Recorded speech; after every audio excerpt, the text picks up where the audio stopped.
Bismillahirrahmanirrahim. Assalamu alaikum. Students, exercise 4.3, question number 1 to 6 we have already done. Now we will start question number 9. 7 and 8 हमारे syllabus में नहीं है, smart syllabus में question number 9 है।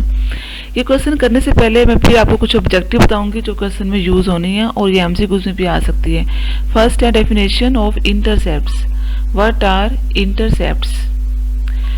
Suppose हमारे पास ये एक लाइन है जो एक्स एक्सिस और वाई एक्सिस को कट कर रही है। ये जो डिस्टेंस एक्स एक्सिस ने कवर किया, ये वाला डिस्टेंस, इसे कहते हैं एक्स इंटरसेप्ट, और जो वाई डिस्टेंस ने वाई एक्सिस ने कवर किया उसे कहते हैं वाई इंटरसेप्ट। जैसे यहाँ पर एक्स इंटरसेप्ट क्या है -4, वाई इंटरसेप्ट क्या है 6। अब देखें, if a line intersects x axis at A और 0, तो ए को हम क्या कहेंगे? X intercept. और अगर लाइन जो है वाई एक्सिस को कट कर रही है एट 0 और बी, तो बी को हम क्या कहेंगे? Y intercept. बी इसका वाई इंटरसेप्ट। जैसे इस इक्वेशन, इस लाइन में 6 क्या है? वाई इंटरसेप्ट, और एक्स क्या है? X intercept. एक्स इंटरसेप्ट जो भी होगा वहां पर वाई को 0 लेंगे, और जहां वाई इंटरसेप्ट होगा वहां एक्स 0 होता है। इस तरह से हम ये ऑर्डर्ड पेयर भी बना सकते हैं कि जो y का डिस्टेंस कवर किया है वो y इंटरसेप्ट है, जो लाइन ने x का डिस्टेंस कवर किया है वो x इंटरसेप्ट है जी। अब नेक्स्ट ये काफी सारी 3, 4 कितनी 6 इक्वेशंस हैं। ये equation of straight line find करने के फार्मूलाज हैं। ये हमारे डेटा पर डिपेंड करता है कि हमने कौन सा फार्मूला यूज करना है। क्वेश्चन में लिखा नहीं आएगा कि आपने कौन सी फॉर्म यूज करनी है, आपने खुद ही सोचना है कि आपने कौन सी फॉर्म यूज करनी है। कि फर्स्ट है लाइन का नाम स्लोप इंटरसेप्ट फॉर्म, कि अगर आपको इंटरसेप्ट दिया हुआ है और स्लोप दिया हुआ है तो हम कौन सा फॉर्मूला यूज करेंगे? इंटरसेप्ट मीन वाई इंटरसेप्ट, कि अगर हमारे पास y इंटरसेप्ट c दिया हुआ है और स्लोप दिया हुआ है तो डायरेक्ट हम ये फॉर्मूला लिखेंगे y equal to mx plus c। m की वैल्यू पुट कर देंगे स्लोप की, और c मीन्स y इंटरसेप्ट, दोनों पुट करेंगे, बस जस्ट 1 लाइन में इसका आंसर आ जाएगा। पॉइंट स्लोप फॉर्म ये होती है कि अगर हमारे पास एक पॉइंट गिवन है क्वेश्चन में और एक स्लोप गिवन है, फिर हम पॉइंट स्लोप फॉर्म यूज करते हैं, ये वाला कि y minus y1 m into x minus x1, कि जो पॉइंट गिवन है ना उसको हम x1 y1 कहेंगे और स्लोप पुट करेंगे, फिर इसको सॉल्व करेंगे तो ये हमारा आंसर आ जाएगा। इसके बाद है सिमेट्रिक फॉर्म। सिमेट्रिक फॉर्म में let alpha be the inclination of the line x1 y1। एक अगर हमारे पास एंगल गिवन है, पॉइंट गिवन है, then the equation of symmetric line y minus y1 over cos alpha, x minus x1 over sine alpha. इसका कोई question नहीं है बुक में, लेकिन बस इन्होंने डेफिनेशन दी, हो सकता है ये एमसीक्यूज में आ जाए, शॉर्ट क्वेश्चन में आ जाए। 2 पॉइंट फॉर्म क्या होती है? अगर पास 2 पॉइंट्स गिवन है, अगर 2 points given, no slope is given, कोई स्लोप नहीं है, फिर हम ये वाला फॉर्मूला यूज करते हैं, y माइनस y1 इक्वल है y2 minus y1 over x2 minus x1 into x minus x1। फिर अपने याद रखना है, इसको हम ऐसे भी लिख सकते हैं या हम इसको ऐसे भी लिख सकते हैं, जिस तरह मर्जी याद कर लें। इसके बाद है 2 इंटरसेप्ट फॉर्म। अगर दोनों इंटरसेप्ट गिवन है, x भी और y भी, फिर हम ये वाला फॉर्मूला यूज करते हैं, here a is x intercept, b means b is y intercept. तो ये हमारे फार्मूलाज हैं। इसके बाद है नॉर्मल फॉर्म। नॉर्मल फॉर्म का ये फार्मूला होता है x cos alpha plus y sine alpha equal to p। इसमें अब अल्फा क्या है और p क्या है? ये हमारे पास सपोज के एक स्ट्रेट लाइन है, इसका अगर ओरिजिन से जो डिस्टेंस होता है उसे हम p कहते हैं ऐसे, और जो डिस्टेंस x एंगल बनाती है उसे हम अल्फा कहते हैं। ये क्वेश्चन में गिवन होता है, एंगल भी गिवन होगा, डिस्टेंस p भी गिवन होगा, जस्ट हम यहाँ पुट करेंगे तो आंसर आ जाएगा। ये हमारे पास 6 फॉर्म है, ये आपने याद करनी है पहले, फिर आपको क्वेश्चन की समझ आएगी।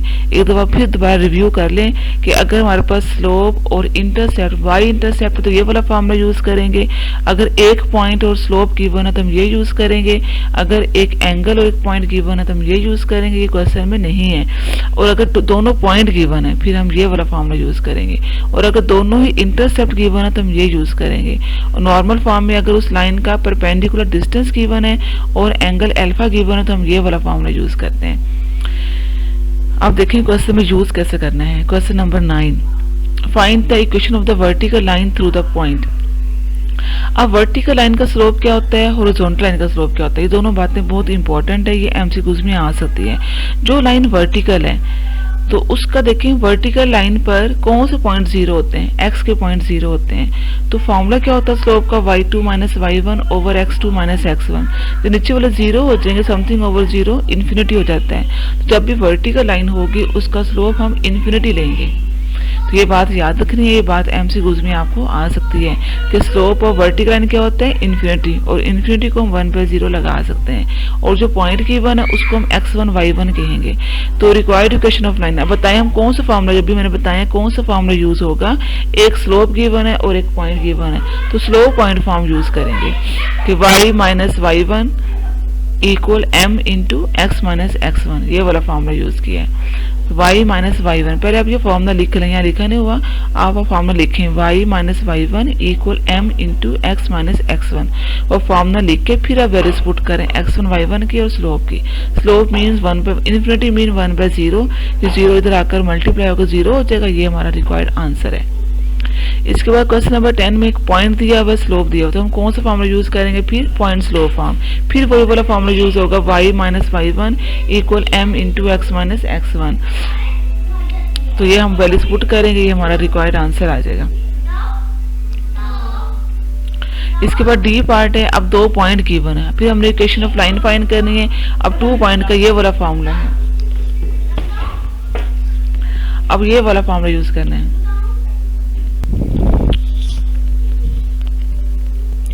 जी अब देखें, अच्छा अब देखिए दोनों पॉइंट गिवन है, तो ये वाला फॉर्मूला यूज करेंगे। अभी मैंने बताया आपको y minus y1 equal y2 minus y1 over x2 minus x1 into x minus x1। अब जिसको मर्जी आप x1 y1, जिसको मर्जी आप x2 y2 कह दें। अब y1 उन्होंने इसको लिया है, तो minus y1 over y2 minus 1 है, y1 ये है over x2 minus x1, x minus x1 minus 5 है। तो सॉल्व कर लेंगे, इसको क्रॉस मल्टीप्लाई कर देंगे, 7 तरह का मल्टीप्लाई हो जाएगा, इसको सिंप्लीफाई करते हैं, हमारा रिक्वायर्ड आंसर है। इसके बाद ई पार्ट में यहाँ भी हमने इक्वेशन ऑफ लाइन फाइंड करनी है। अब y इंटरसेप्ट गिवन है, y इंटरसेप्ट हमारे पास -7 और स्लोप गिवन है, तो यहाँ हम डायरेक्ट y इंटरसेप्ट वाला फॉर्मूला भी यूज कर सकते हैं, y equal to mx plus c, और स्लोप गिवन है। और अगर y इंटरसेप्ट में ये होता है ना कि x 0 होते हैं, और मैंने शुरू में आपको डेफिनेशन बताई है इंटरसेप्ट की, वो यूज़ की है कि x 0 और ये पॉइंट, इस तरह से पॉइंट बन जाएगा, और स्लोप गिवन है, तो यहाँ हम यूज़ करेंगे y माइनस y1 और -5 slope into x minus x1।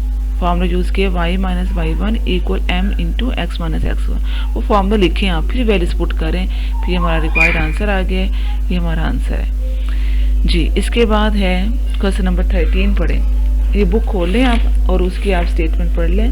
Question number 13 जी, find an equation of the line, ये इंपॉर्टेंट क्वेश्चन है। और through the point and perpendicular to the line having slope -3/2, आपने एक इक्वेशन फाइंड करनी है लाइन की, और उसमें क्या गिवन है, पॉइंट गिवन है कि ये जो पॉइंट गिवन है उस लाइन के ऊपर लाई करता है, और जो उस लाइन का स्लोप है वो हमारे पास नहीं है, and perpendicular to a line having slope, ये जो लाइन फाइंड करनी है एक और लाइन के ऊपर परपेंडिकुलर है और उसका स्लोप गिवन है -3/2।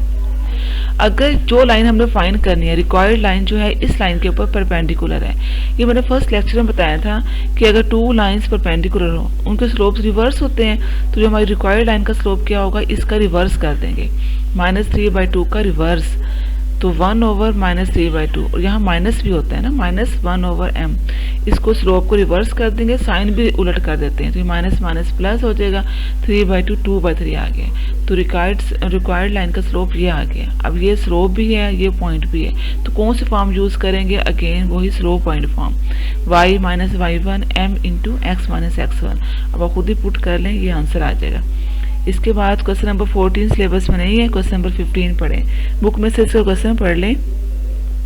अब 3 पॉइंट्स गिवन है, A B C are vertices of a triangle, और क्या गिवन है, show that the line passing through the mid point D of A B का मिड पॉइंट डी है और ए सी का मिड पॉइंट ई है, is parallel to the B C and D E equal half of B C. क्या हमने ये show करना है कि show that line join the mid point of D B, कि एक ट्रायंगल है हमारे पास ए बी सी, ए बी का उन्होंने खुद ही बता दिया है कि डी मिड पॉइंट है, ए सी का ई मिड पॉइंट है, तो जो डी और ई को लाइन ज्वाइन करने से आएगी, आप ये शो करना है कि ये लाइन जो है थर्ड लाइन बी सी के पैरेलल भी है और उसका डिस्टेंस का हाफ भी है।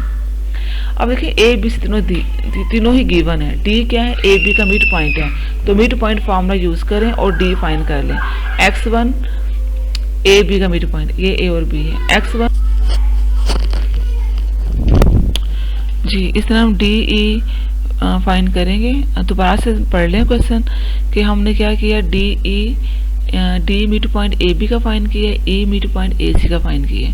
फिर हमने क्या प्रूफ क्या करना है कि डी ई लाइन जो है बी सी के पैरेलल है। तो फिर हम क्या करेंगे, फाइन पैरेलल प्रूफ करने के लिए अगर हम ये शो कर दें कि डी ई का स्लोप बी सी के स्लोप की इक्वल है तो ये प्रूफ हो जाएगा। जो पहले हम लोग पढ़ चुके हैं कि डी ई अगर टू लाइंस पैरेलल हो दोनों के स्लोप सेम होते हैं, तो दोनों के स्लोप अगर सेम होंगे तो प्रूव हो जाएगा। फिर हमने क्या किया है, अब देखिए मिड पॉइंट का formula x1 plus x2/2 y1 plus y2/2 use किया। इस तरह हमने ई फाइंड कर लिया, मिड पॉइंट ए सी का फाइंड कर लिया। अब slope of D E, slope का फॉर्मूला क्या होता है, y2 minus y1 over x2 minus x1। D और ई के पॉइंट यूज़ किए जब भी हमने फाइंड किए डी और ई के, तो ये स्लोप आ गए। इसने बी सी का स्लोप फाइंड किया, इसके लिए बी और सी यूज़ करेंगे, ये क्वेश्चन में गिवन है बी और सी। अब फिर जिसको मर्जी y2 minus y1 over x2 minus x1 करें, दोनों के स्लोप सेम आ गए, तो प्रूव हो गया कि slope of D E equal है स्लोप ऑफ बी सी के।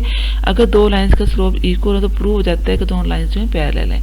अब हमने ये शो करना है कि डी ई जो है बी सी का हाफ है। अब हम डिस्टेंस फाइंड करेंगे, डिस्टेंस फार्मूला आपको पता है x2 माइनस x1 का whole square plus y2 minus y1 का होल स्क्वायर। डी ई का डिस्टेंस फाइंड कर लिया, इसमें डी और ई यूज़ किए तो ये आंसर आ गया। अब हम बी सी का डिस्टेंस फाइंड करेंगे, उसमें बी और सी यूज़ करेंगे, डिस्टेंस फार्मूले से ये आंसर आ गया 65। अब देखिए पिछली इक्वेशन में ये 65 क्या आ गया हमारे पास, बी सी, तो डी ई इक्वल हो जाएगा बी सी ओवर 2। ये देखें बी सी ओवर 2, तो प्रूव हो गया कि डी ई जो है बी सी का हाफ है। ये हमारा कंप्लीट हो गया क्वेश्चन नंबर 15 तक। 16 से 20 तक हमारे सिलेबस में नहीं है, नेक्स्ट लेक्चर में इंशाल्लाह 21 से स्टार्ट करेंगे। बेटा कोई बात दोबारा पूछनी है मोस्ट वेलकम, ज़रूर पूछिएगा। ओके।